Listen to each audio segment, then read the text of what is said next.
देखो ये जो हमारा सेकंड क्वेश्चन का सेकंड पार्ट है। इस सेकंड क्वेश्चन के सेकंड पार्ट में आपको एक तो सेकंड टर्म की वैल्यू दे रखी थी 13 और एक फोर्थ टर्म की वैल्यू दे रखी थी आपको 3। तो आपको एक मिसिंग टर्म निकालनी थी फर्स्ट टर्म और थर्ड टर्म, सेकंड टर्म 13 और फोर्थ टर्म 3। सेकंड टर्म का मतलब a+1d, आपको 13 आ गया, और फोर्थ टर्म आपको कितना दे रखा था 3।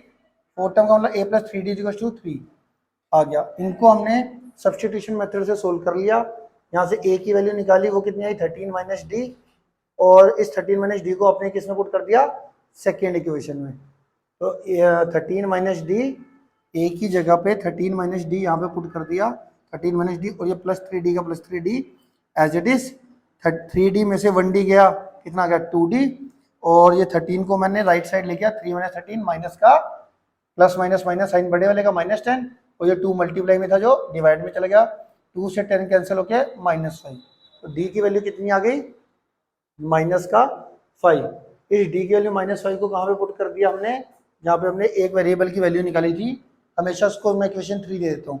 यहाँ पे d की वैल्यू आप यहाँ पे जहाँ मर्जी पुट कर दो, आपका ऑप्शन है, आप कहीं पे भी पुट कर सकते हो। d की वैल्यू मैंने यहाँ पे पुट करी, तो 13 माइनस d की वैल्यू आ गई -5, माइनस माइनस कितना हो जाएगा प्लस, 13 + 5 कितना हो जाएगा 18।